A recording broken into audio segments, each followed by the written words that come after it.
What is going on, everybody? Welcome back to the garage. We've already got a few people in here. What is going on to everybody that's already showed up? Thanks, Brandon, Red, X-Ray, MK, Ruthless, D&Z.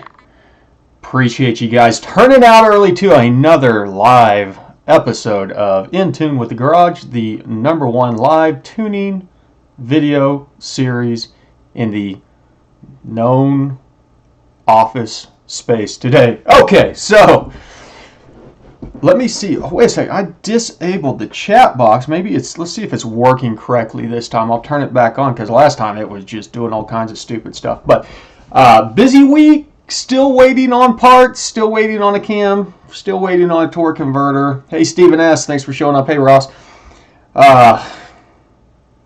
Cam motion, you're killing me. Send me my cam already. Please. Hey, Andrew. Shout out to Australia. Hey, Ted. Waiting on the cam, waiting on the torque converter.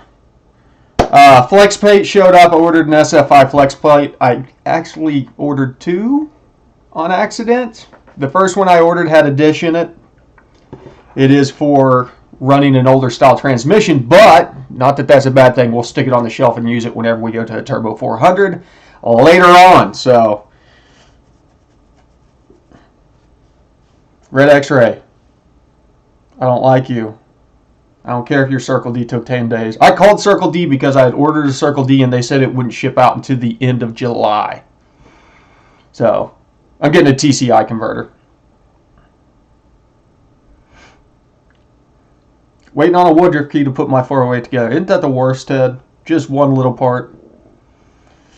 So, trying to think of what else. I got all the stuff in for the air-to-water intercooler, so we will be going back in with an air-to-water intercooler on this setup.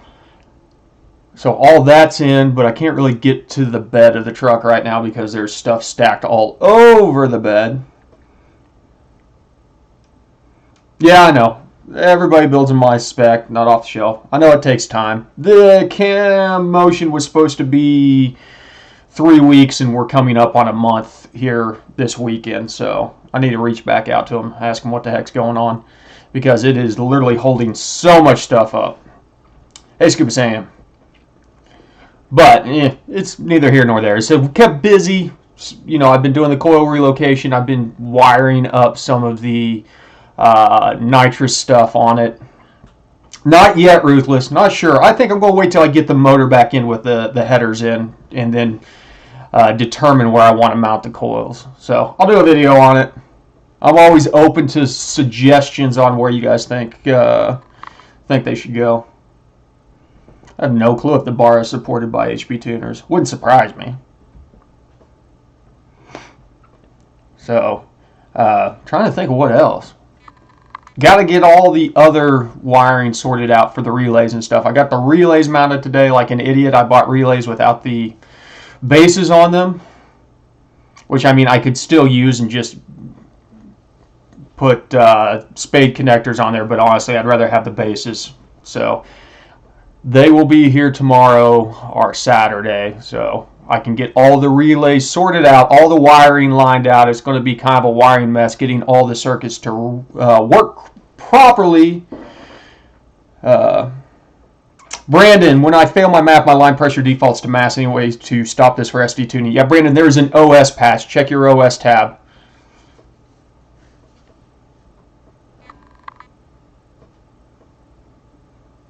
Selected PC, I pronounce things how I want to. Just ask me about the Capri.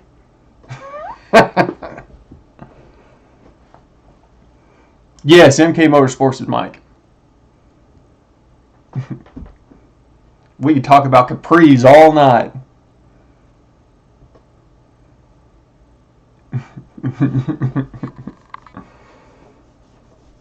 There's something cathartic about doing wiring. I mean, I'm an automation engineer by trade, so it's not a big ordeal.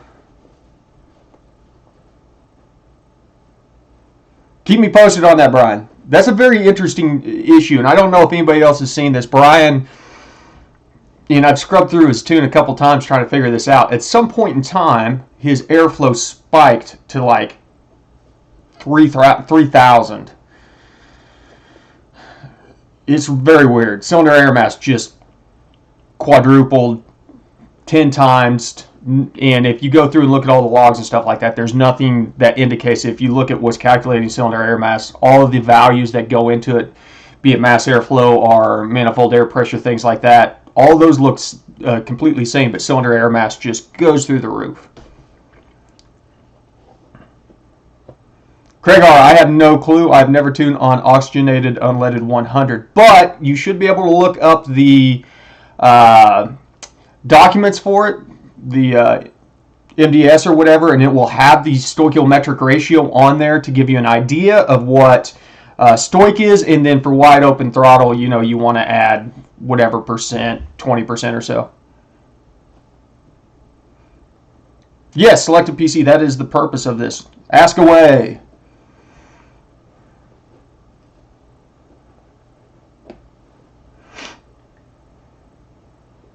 P01, I have both the MAF V tuned and open loop. In MAF, I had to lower the PE table to 1.110 to achieve 12.5 AFR.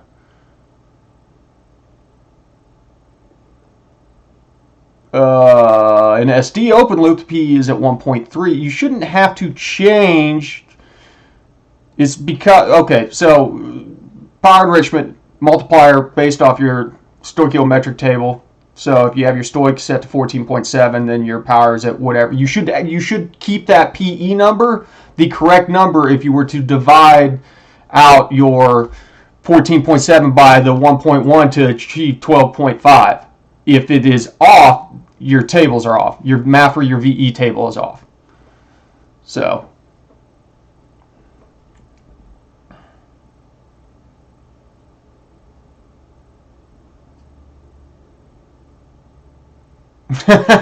it's too hot outside to tune. I'll send you my daily logs more. Between the heat and the rain, it's either been downpouring or 100 degrees, it seems like.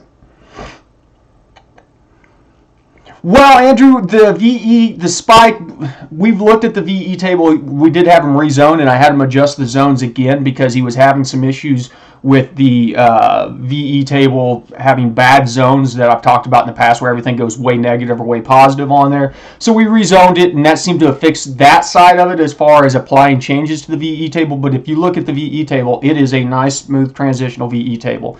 So as I said, how much does your wideband fluctuate during cruise steady speed? On Lambda, probably 2 to 3%.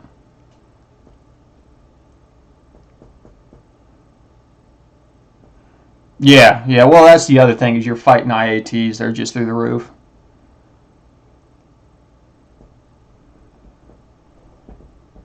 Gen 3 2005 Escalade auto swap into 91 C1500 for a customer. Have you ever seen a TPS go to 133%? Well, I mean, that's impossible. And if the TPS went to 133, I take it you are you on drive-by-wire or drive-by-cable? I mean, your TPS is probably bad if it's getting up to 133%. Yeah, if you sign up through the Patreon and select a PC, you can send me all the logs you want.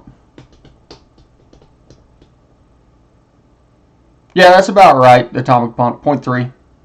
Yeah, either something in the throttle body itself is bad, or your TAC controller might be having some issues if it's doing. GoRopeGarage.com.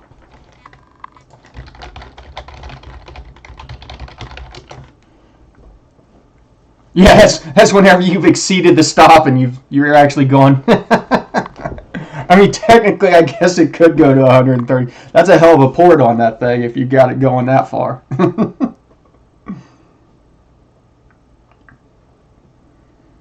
Good stuff. There you go. Sunoco S. Well, that wouldn't be the oxygenated one. It'll have an even different AFR most likely, but it's probably going to be around 14.2. Yeah, and that's the thing is double check your wiring on it, because if you're getting a shorted circuit somewhere, that could cause erratic TPS readings. Is it going in limp mode whenever it happens? My guess is probably so. Any TPS DTC normally puts them in limp mode. Yep, that's what I thought. That's what I thought. Let me move my chat window over here so I'm not looking to the side so much. Whoop. Not used to having two monitors yet. Makes life so much easier. I can see what's going on. I need a monitor that sits right behind my camera so I'm just staring at you guys all the time. What does that say? What does that say? What does that say?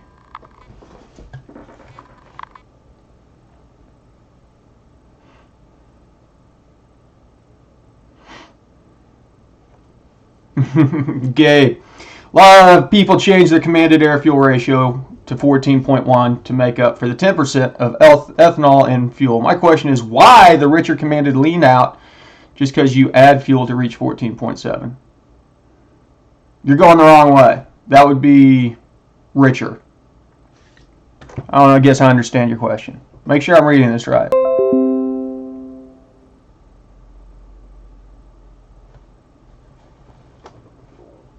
Try and reword that. Only getting O2's NEVAP stuff. Yeah, O2's NEVAP stuff won't put it in limp mode though. Is there an ideal AFR on all applications? Are there different fueling strategies for all applications? Stoic. Idle, you always want stoic. You want perfect burn at idle.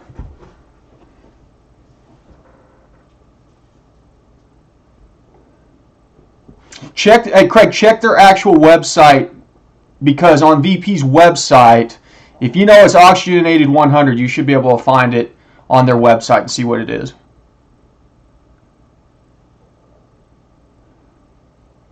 Brian, no, you're not going to destroy something. It's not going lean. You'll be fine. You're just going rich. And you are correct. Well, that's not necessarily true. Even if we go back into blended, if it were to spike on the VE table, if there was enough differentiator between the MAF and the VE on the calculated air mass, it would still default back to the VE table. So we've got to get it figured out one way or the other. Danderson GM, anyone use the X-Link on the P59 and have any problems? I'm thinking about going 90 millimeter and X-Link. Danderson literally been dealing with a guy who I'm doing a custom tune for. Had all kinds of issues, and it all traced back to the X-Link. As soon as he put on the original throttle body, everything fell in line, and we've been tuning away.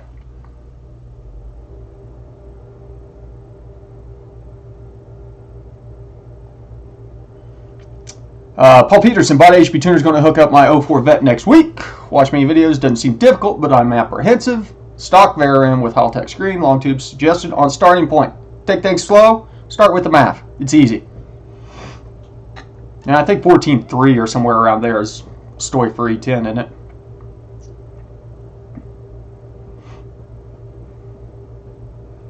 Exactly.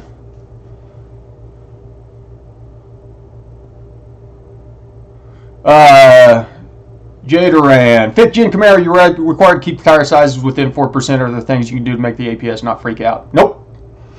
We do not have access to the ABS module to change any of those parameters, so there's not much we can do other than kill the ABS. Hey Scott, good to see you again, brother.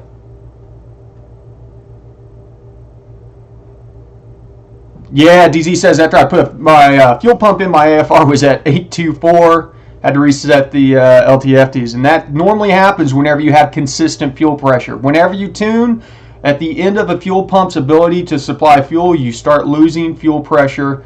The injectors try to ramp up to correct that, but there's only so much it can do. So whenever you go in there and correct that fuel pressure and you're getting your 60 PSI across the board, the next thing you know, you are rich as hell.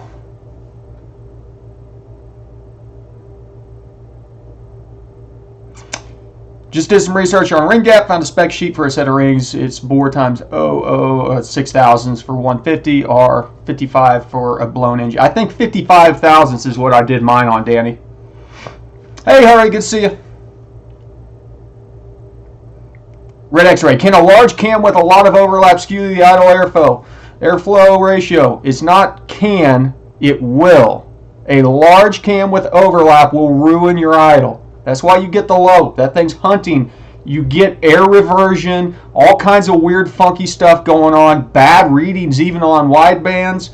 Large overlap cams are about the hardest thing to tune idle for.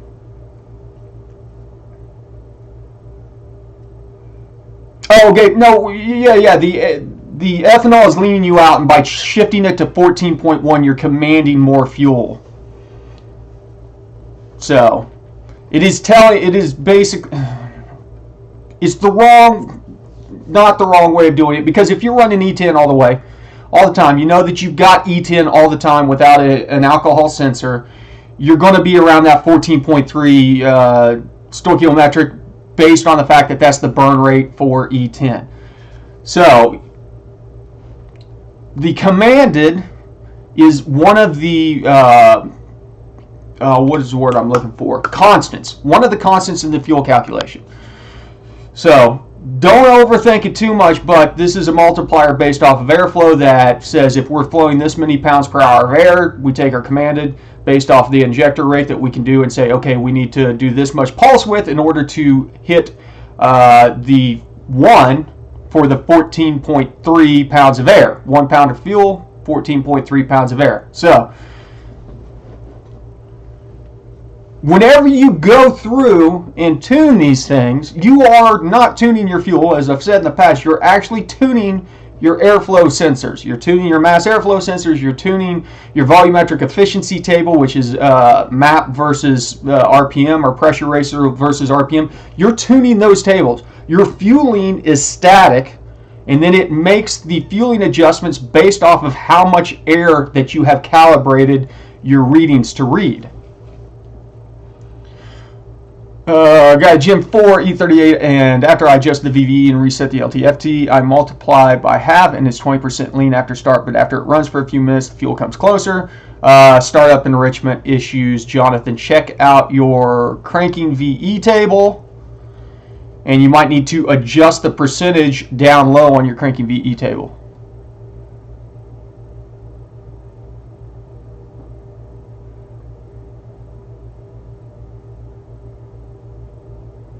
Yes, Brandon. Brandon's asking about whenever you're tuning SD and the transmission shifts hard. There is a operating system patch. Go over to the OS tab. That is literally for hard shifting transmissions in speed density mode. Enable that, do a right all.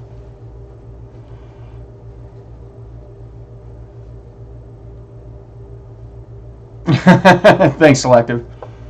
Hey, McBride. Hey, John.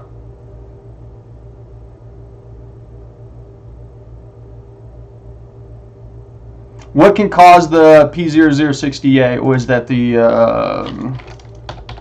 it's the killer math code. That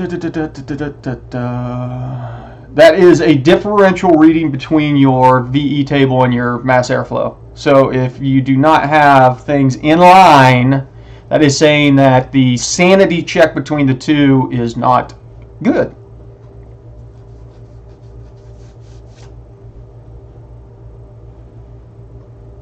You can disable that check. If you're speed density only, there's in the engine diagnostics tab or whatever, you can disable the P0068 check.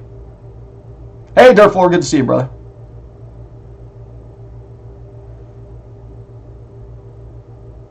DZ, if you would have kept on driving it, your LTFTs would have gotten to negative 25 too.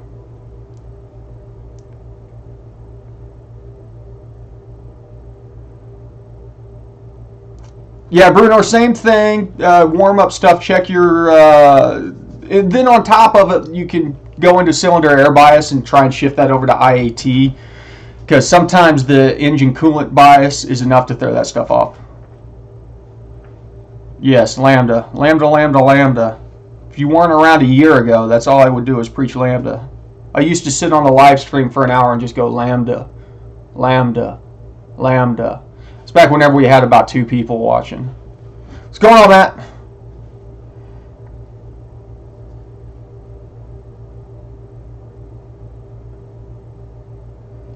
After playing around with throttle body area, which is just a terrible parameter, that thing will cause more issues than it helps, it seems like.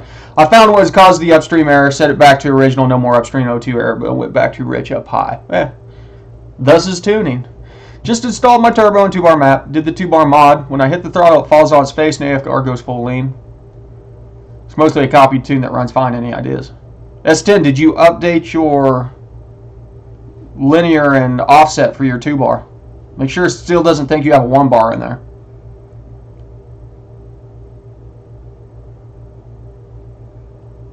Selected PC, that's the throttle follower. Dive into that. It's too dense of a topic to talk about right now, but not a stupid question, Brian. When I flash my VVE changes after each log, do I need to clear my LTFT? No, you do not, because we have LTFT disabled. So if you log LTFT and STFT, they should be zeroed out. As a rule of thumb, whenever I turn dynamic back on and put it back into closed loop, I'll go ahead and clear it, even though most of the time those tables are wiped out. But it's going good, dirt floor. Just waiting on cams. Cam, not cams.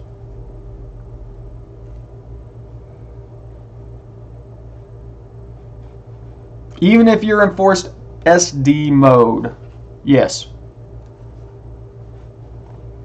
It's if you're in forced SD mode, you still have to disable the check. It's doing the check, and the math is not reading in, and so it's saying, hey, things are off. I mean, at this point in time, Atomic Punk, if people are still wanting to run DoD, I think I got enough subscribers to say, go somewhere else. I'm just messing with you. I'd never do that. I was happy to find out today that the C8 Corvette, though it does have displacement on demand, does not have the active fuel displacement on demand. The new Silverados will run down to 1 cylinder, which is crazy. The motor in the new C8s is the standard 4-cylinder deactivation. Stephen S. AFR error is not a parameter, it is a calculation. So we use math. You have to have your wideband, your AFR commanded, and then of course your parameters, be it mass airflow sensor or manifold pressure RPM, and then that math is used to build out the histogram. There is no actual AFR error PID. Thanks, God. It's going to be scary. It's going to be scary. We're doing a lot, so getting this thing to play nicely is going to be interesting. So,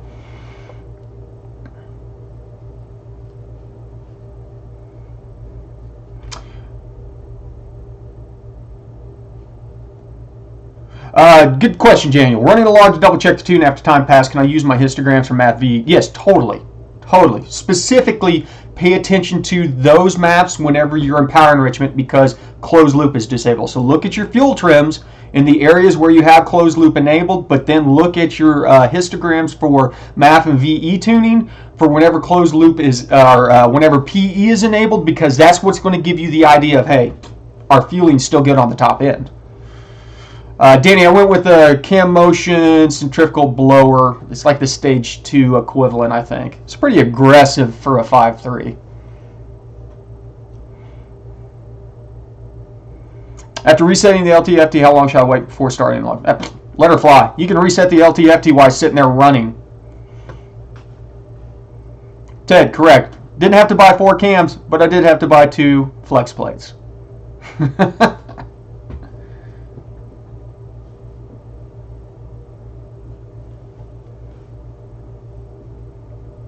Hey James, good to see you, brother. Did you play around with that tune both tables at the same time stuff anymore?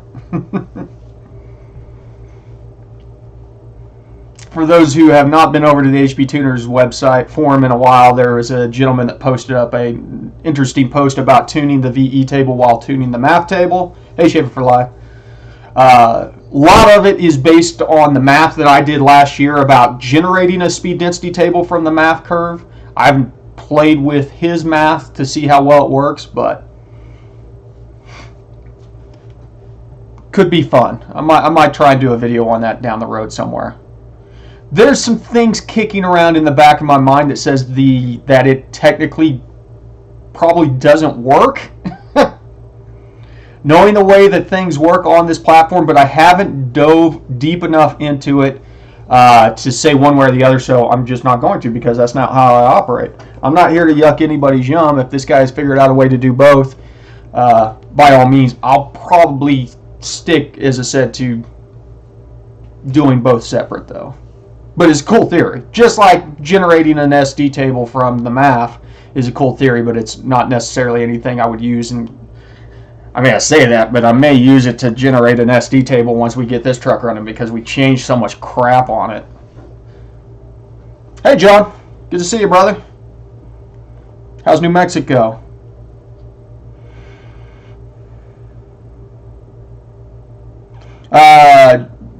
Jaderin, another drive chain question. Going from 345 to a 389. Yes, you will need to retune. Use that there is a gear wizard in there. Literally, you drop it down, has your gear ratio. You change it from 345 to 389, and it updates all your shift points and stuff.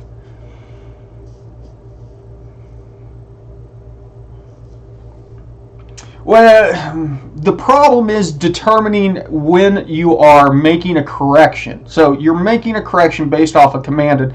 That commanded is based off of which table that you're on at the time. And if you're in dynamic, you're really kind of on both tables at the same time. So you're trying to make a correction for the math table, then apply it to the VE table whenever you're not actually using the VE table, or you might not actually be using the math table. Hey, Ollie. Marcelo from Argentina. Nice. Hello, Argentina. Hello, Marcelo.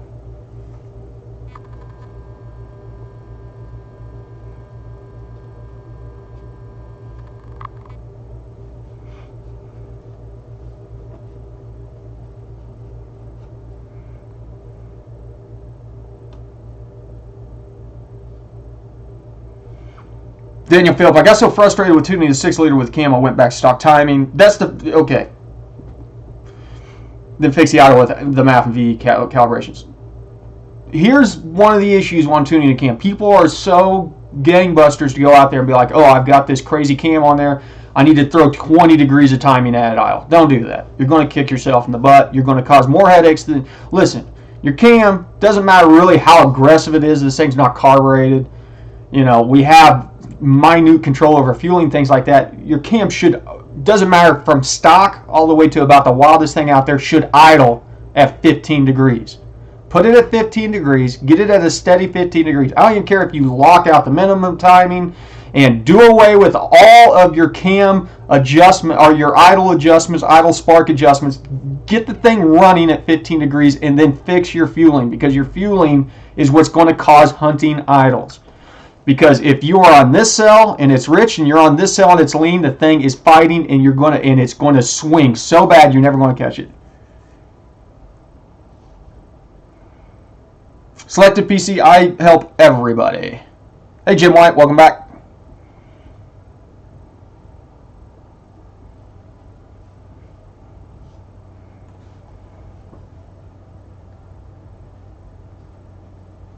Nice. Did you beat him, Ross? I'm taking it that you did, or else you would be cursing me instead of thanking me.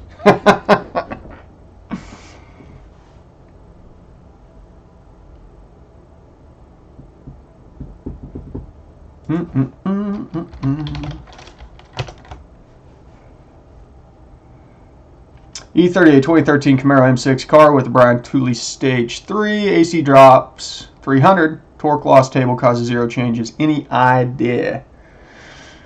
AC idle drops 300. Did you correct it on the AC table to bump it 300 whenever it kicks on? Good to hear, Jim.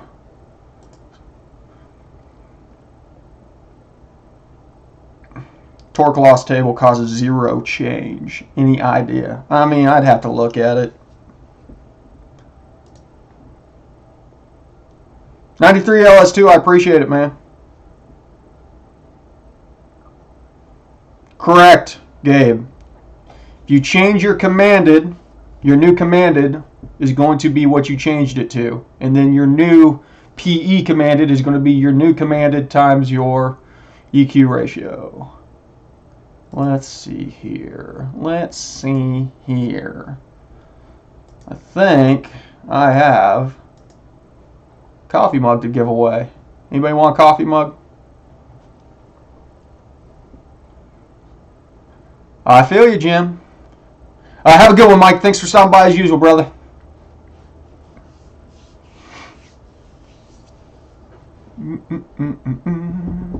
Welcome back, Victor.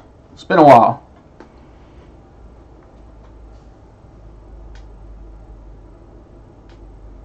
Got a Challenger challenge Sunday night. Good luck, Danny.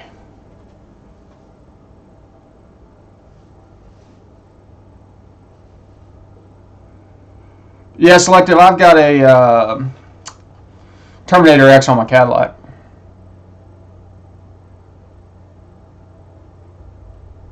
Why is this not doing its thing?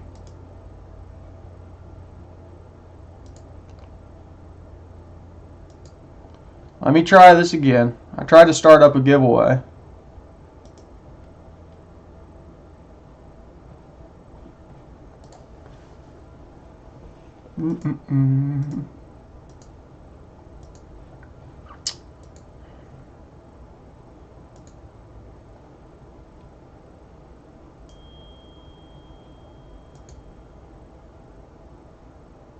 Sorry to hear that, John.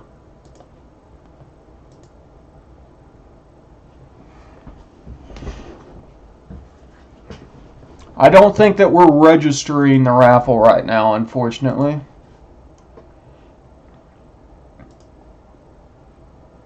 Waffles. Going back to stock from tuned is what I'm struggling with. I'm on E85. New motor needs 93 octane.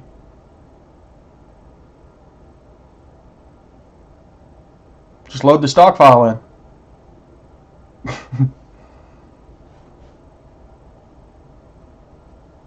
If I fund it, I'll turbo the 3.6. Listen, Kyle has no funds. There are no funds left over. There we go. Okay. You're good to go now. Raffle away.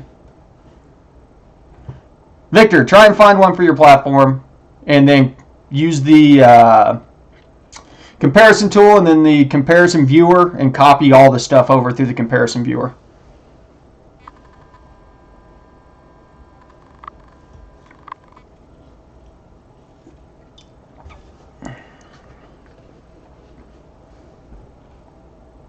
Oh yeah, that one might be a little bit hard to find. Surely there's one on the repository.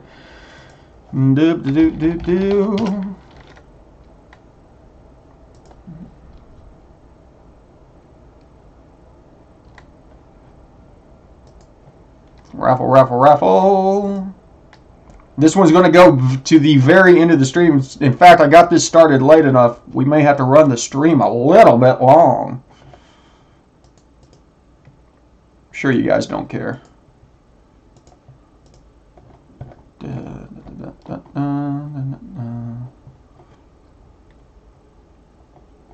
How do you spell Silverado? There it is.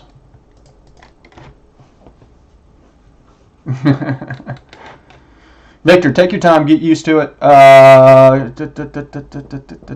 What's that got? A 6-liter in it? Is that still a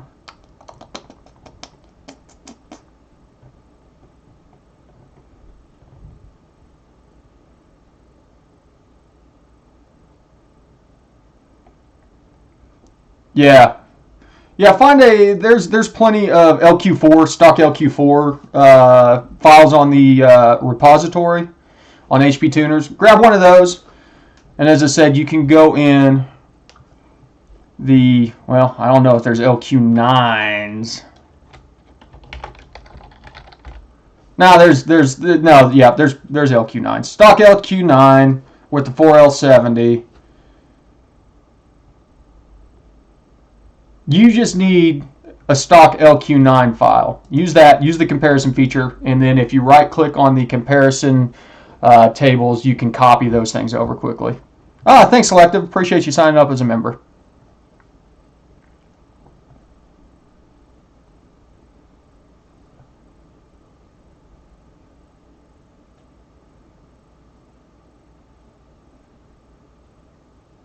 S10, check the scaling on your 2-bar map sensor. Linear and offset. Make sure that it's been updated for a 2-bar.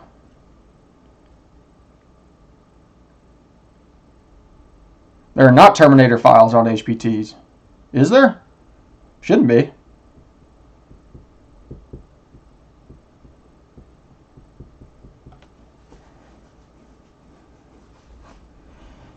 The green names teams, Brian, are members. The blue people are moderators. If you're a member, you get an icon. So you get either a wrench or a goat rope garage. And then if you're a moderator, you get a wrench. So, sweet. Thanks, Victor. Appreciate it. Oh, no, LQ9 is the SS Terminator. It's a trim model. It's the like the Dale Earnhardt truck or something. Gabe, no, it will start shifting the whole table back towards low octane, not just the certain cells.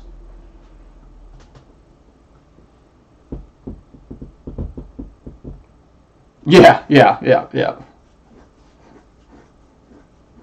Ah, thanks, Brian. There you go. Yeah, I'm trying to become more active. I try to get some more member videos out. In fact, I pulled the members last weekend. There you go. Do it for Dale.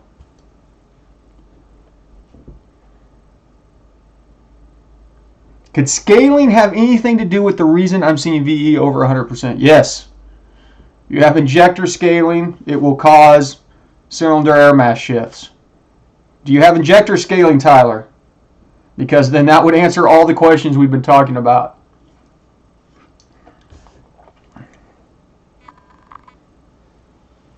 Does the knock have to exceed 1 to reach low octane? No, it shifts. It doesn't go straight to low octane.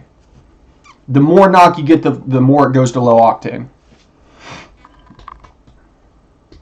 No, it is not a Miller Lite. This is a Spindrift pineapple water.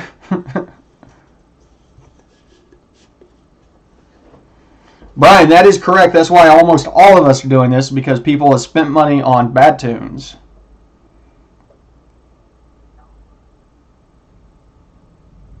I have Gen 4 55-pound injectors that Frost converted to Gen 3 data. Could that be my PE math versus PE skewed different? Shouldn't be, Red X-Ray.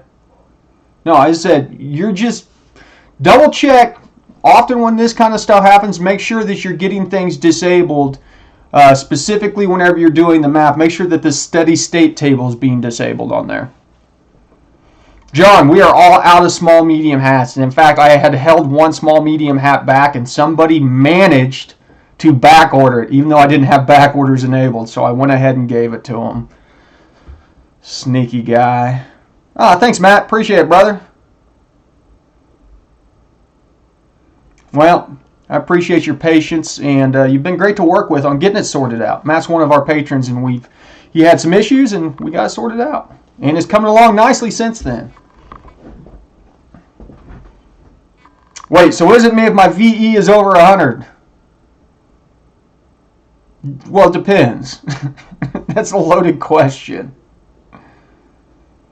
Tell us the reason not to decap inject. Okay, hold on. I'll tell you the reason not to decap injectors.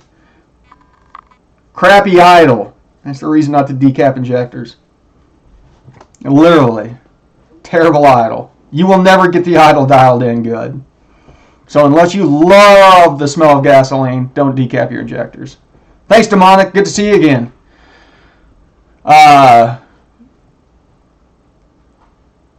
Chevy for life. What are you talking? VE over 100 is normal on Gen 4 and 5. VE over 100 on Gen 3 means you're in boost.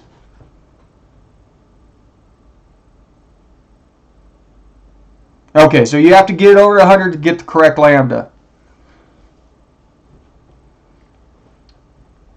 Well, yours is... I still think you got a bad map sensor or something. Scaling's off.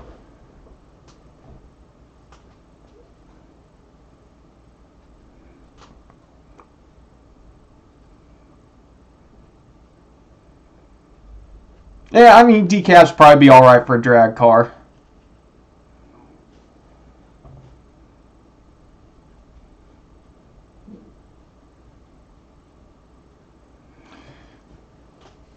Ooh! On Alky, good question. What about decapping on Holly where you could do injector phasing? Might be more viable there. Chevy for life. What you got to remind me? You got to what's your platform? What are you tuning on? I know we talk about it all the time, but I get 100 emails a day, so.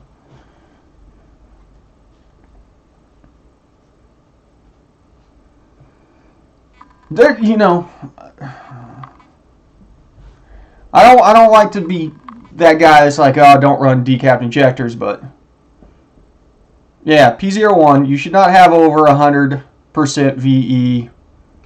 You should be maxing out at like 97% VE unless you're boosted on a P01. Gen 111. Victor, unless you're dealing with flex fuel, you're perfectly fine in AFR. Matt, do you have a video on torque modeling on Gen 4 E38? No, I do not, because until you had weird issues, I didn't think there was ever a reason to do torque modeling on the Gen 4 stuff. That could be the other thing that Gabe brings up, is if your AFR gauge is off, your wideband's off, that could cause it to make it look like it needs to go above 100%.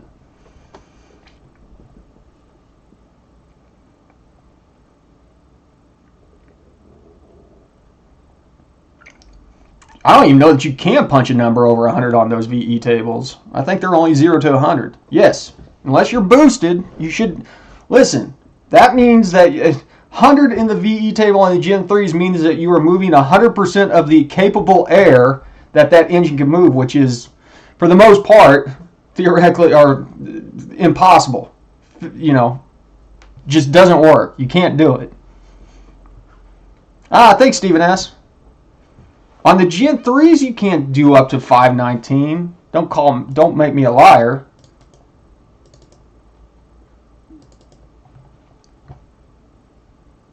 Now you got me over here opening up a Gen 3 tune file.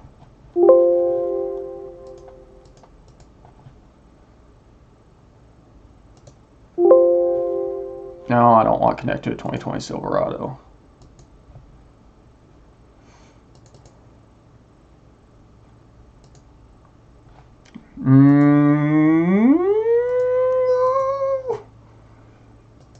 Okay, on the P01, I guess it does go up to 519. Doesn't on the P59 though, right?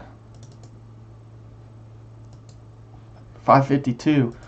I could have sworn I looked at one the other day and it was capped out at 100. Okay.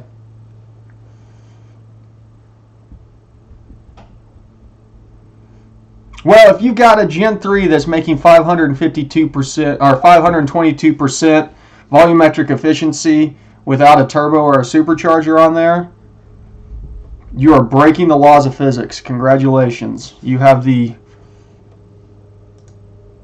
most badass motor on the face of the planet. Apparently you can, James. I could have sworn I looked at one just the other day. It's the Ram Air. Yeah, no, it's not the Ram Air. Yeah, 5.3 at 500% volumetric efficiency would make 1,200 horsepower naturally aspirated. As I said, might as well throw some boost at it after that. GTO Large Cam has school zone bucking. What do you suggest to resolve this? Fueling is good. Timing is 23 degrees. Ooh. You say the fueling is good. Timing sounds good at 23. And is bucking at low speed. I don't know, PC and Frenzy. I would still say it was a fueling issue. Almost all bucking issues are fueling issues.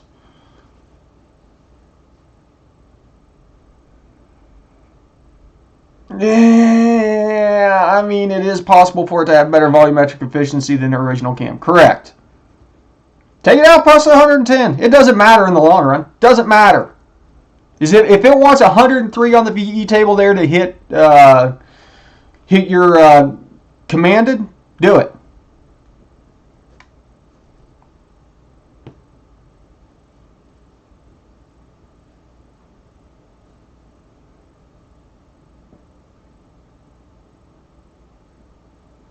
Even with a massive intake leak, you wouldn't go over. It's literally, if you had no restrictions on the intake and exhaust of a motor, it's still not going to be 100% efficient.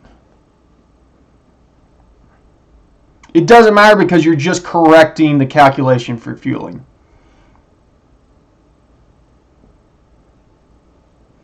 There you go. James says to increase the cruise timing will help cure the bucking. Take it up probably 3 or 4 degrees. Try that out.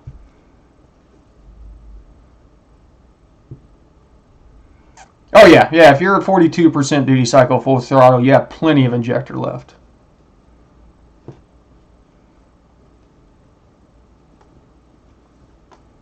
As I said, the math's getting skewed somewhere, most likely. Most likely the math's just getting skewed. So you just, yeah, man.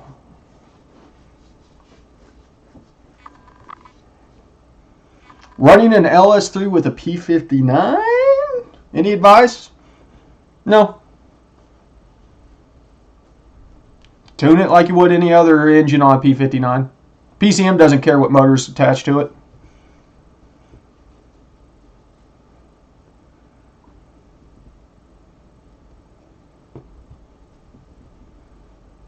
Well, Tyler, throw a turbocharger on there. It won't look weird. Then you will be making over 100% volumetric efficiency. Problem solved! And you notice I just said turbocharger, which I never say. I always say throw a supercharger on there. Problem solved! Oh, yeah, that is a good point, James. I forgot about the reluctor wheel. I would probably get an E67 if you can get it. Harness might be a little bit more than the P59 harness, but it is a better ECM to tune on, and the E67 doesn't have some of the limitations that the E38 has. Hey Adrian, good to see you again. If I'm around 65% injector duty cycle and I put my flex kit on, I should theoretically be fine. All right. Nope. Nope, you're going to be hitting your limit. If you're at 65% on gasoline and you run E85, you're going to be about 95%. You got to remember, 30% more fuel for E85.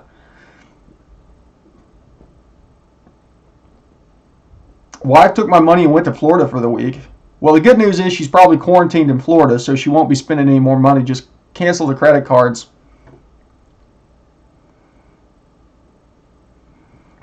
Gabe, can methanol injection be enough to run a turbo without intercooler? For track use only.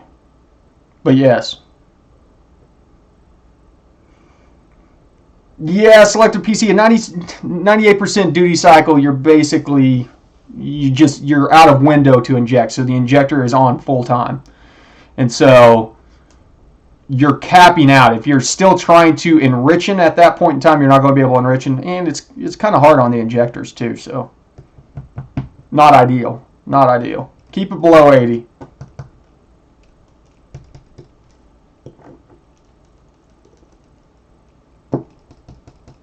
Man, I just suddenly got tired. We got 12 minutes left on the raffle. If you've not already been in the raffle, go ahead and hit that exclamation point raffle. Hillary, thank you so much. You and DZ are some of my favorites. You guys are here more than I am. Literally. they are online on the Thursdays even when I'm not, so I appreciate your continued support of the garage.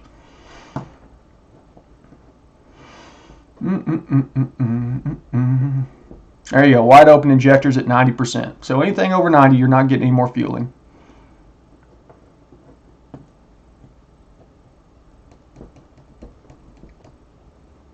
I have no clue about the Ford 42 green tops, whether or not they'll handle E85. Now, I will say I am running Ford 42 pounders on my setup for now because I'm swapping over to the 80 pounders that Jim hooked me up with. But, I mean, I only ran them on E85 for like 30 miles. Nah, thank you, DZ.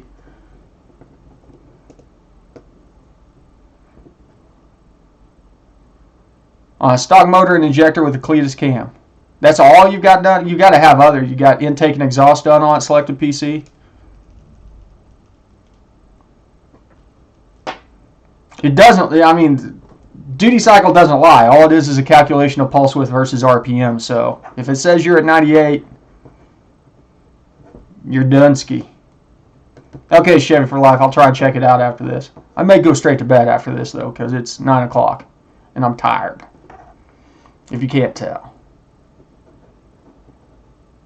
There you go. ASA can put my factory injectors at 95%.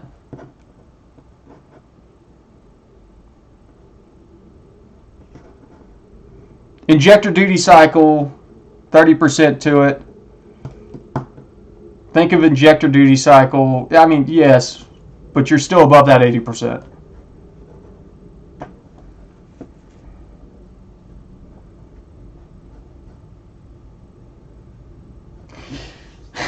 Okay, James, good question. Why do people run returnless fuel systems with small pumps on boost?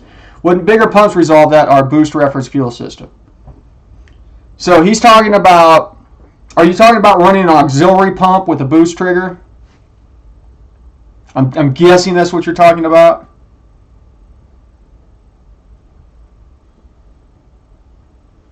Yeah, so it's a weird situation because of the way that the fuel pressure control module regulates pressure on there. I'm all about running a bigger pump. The problem is that pumps max out that will support pulse width modulation. So I don't know that they make one bigger than 450 liters per hour, which if you're on E85 under boost is good for about maybe 700 horsepower. So it's easier to basically have that secondary pump come on full bore, and then what happens is it allows your primary, even if it's your stock, to actually ramp down to maintain pressure. And so you've got good flow on the big pump that's going on full bore. Now here's the issue with that is it causes issues with rich spikes because whenever that second pump comes on, all of the pressure is suddenly there, and it takes it a second to slow down the other pump, and then it can ramp up that secondary or the primary pump to maintain that pressure. Now, figured out the way that to solve that is you still have to run a regulator return system on it basically, but you run it on the outlet side of the fuel pumps, and so whenever the secondary pump kicks on, it is regulated pressure there, and it softens it up or downstream.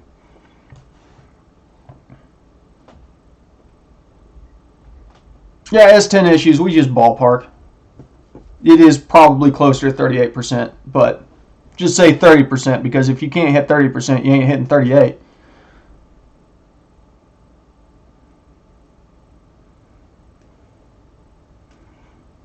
Because I haven't hit sales around that very much yet. Smooth across, interpolate across them, Chevy for life. Keep it smooth. Keep everything smooth.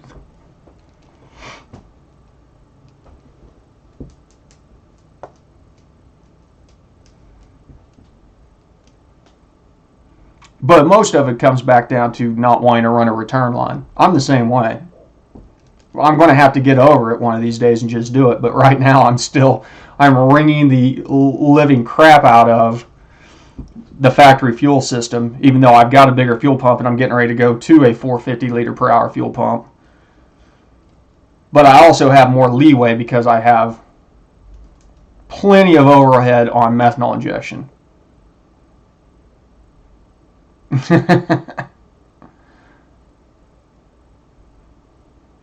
Well, Atomic, I don't like getting underneath the truck.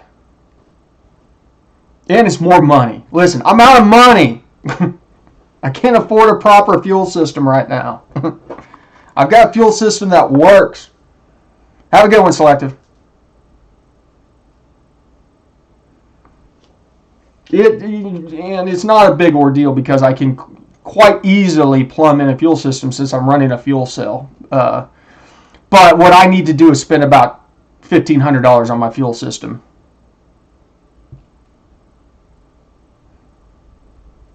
Sounds good, Brian. See you.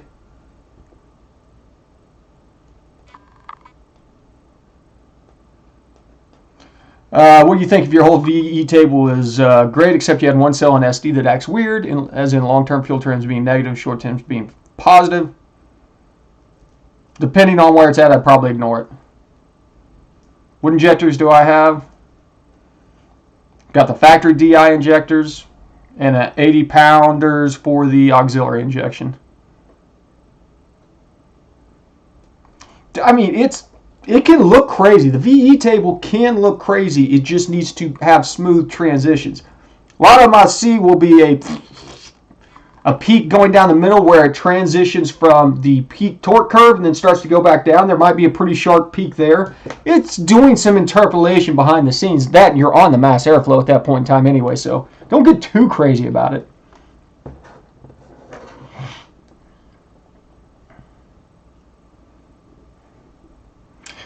James, how do you feel about the LTFT plus STFT math and HP tuners? I don't ever use it. I know some guys use it for using fuel trim.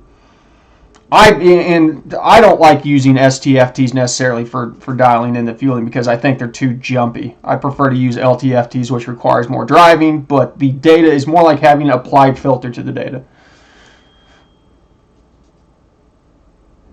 Like to go cable drive next year, 4303 for this year though. More videos, more money. Man, I gotta work too. Required on open par since you can't disable the long-term fuel trims. Sounds good, Michael.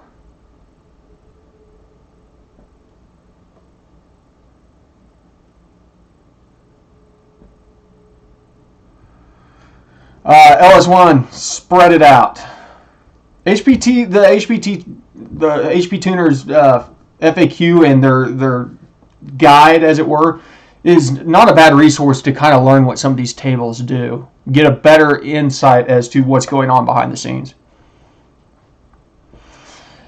Is it more important to smooth rows or columns? I would probably say rows. Columns tend to fall in line better than rows do.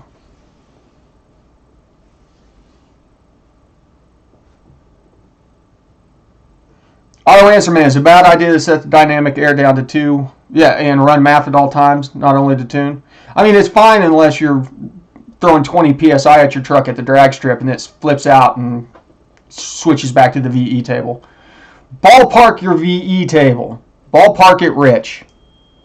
Go in. If you don't even want to tune it, tune your math curve. Look at how much you shifted your math curve from your stock. If it is 30% in, go to your VE table, the entire VE table, multiply it by 1.35. You'll be safe.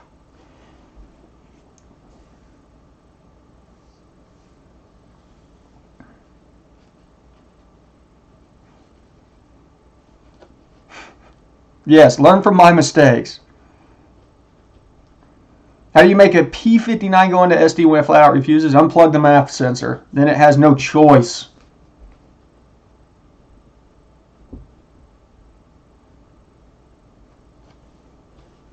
I've always seemed to see that the columns have smoother transitions, and then I see more shifts on the rows than anything. And I think that might be because the resolution of a lot of the maps, you're not seeing, like if you're looking at 4,000 to 4,200, there's a lot of data in between those 2 points that you're not really seeing much of, and it causes some weird stuff going on. Yeah, I mean, it's perfectly fine running on math only. You might have some transient stuff, watch your tip-in fueling, stuff like that. Once you get above a certain RPM, though, it doesn't matter. You can't tip in enough, even on a boosted application, well, maybe on a root style or something, to cause a transient shift of airflow enough, unless, as I said, you're me and you send it from 0 to 20 psi, and then that's enough transient to do, doesn't even matter.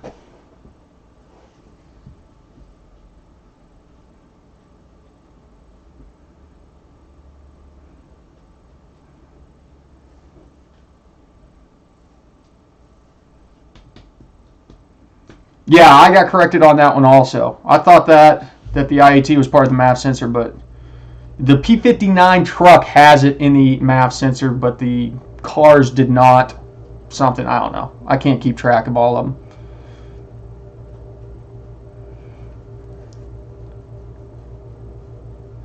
PC and Frenzy, talking about long-term fuel trims, what would cause them to read differently than the wideband? Are you running headers on that setup?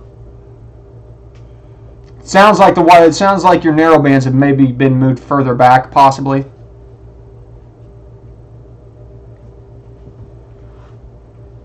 Yep, that's what it is.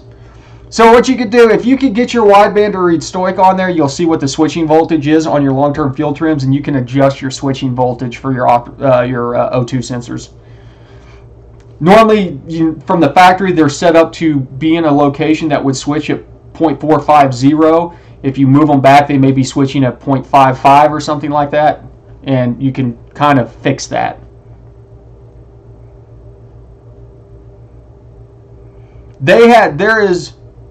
Yeah, exactly. P01 Camaro has a separate IAT. There's certain platforms on the Gen 3 that have a certain IAT. Listen. You can no longer enter the raffle. So we're going to draw a winner. You got to be here. Hopefully you're still here. Some of you have left. Michael Ingerly, congratulations. I know you're here still. Michael, you know the drill. Have you won a coffee mug already that I haven't sent you yet? I need to keep better track. Rigged. You won and you still say rigged. Okay. Michael, shoot me an email to remind me. And if you've won one of the previous coffee mugs, listen, they're sitting back here. They're going to go out, I promise you. I need to get some boxes because I don't want to send them out without proper padding, but hey, I got everything except for the mugs out. All the previous shirts and stuff went out. The mugs are the only things that haven't gone out yet. So, they'll go out. I'm not the quickest to get things shipped, but I do get things shipped. Listen, I'm not in the business to ship stuff.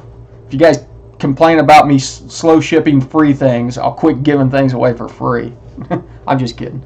Listen, guys. I'm going to call it a night. Thanks to everybody that showed up. Good crowd tonight. Broke 70 there for a while. So, nice show up. Thanks for everybody that donated to the stream tonight. You guys are the best. Appreciate it. All that money's going to go right into this project to get it running because, listen, I'm broke. Need parts. There's going to be some videos coming up. We're going to have, listen, you guys are going to get so many videos jammed down your throat here in the next couple weeks. Just be prepared. If you see me posted 3 or 4 times, which I normally don't do, I like to only do 2, maybe 3 videos a week. Just realize we've got a lot, and I'm going to be doing a lot of things quick because I want to get this truck on the track. So, you know the drill. Thanks for stopping by the garage. ABT, always be tuning. Everybody have a great weekend. I will see you guys next week.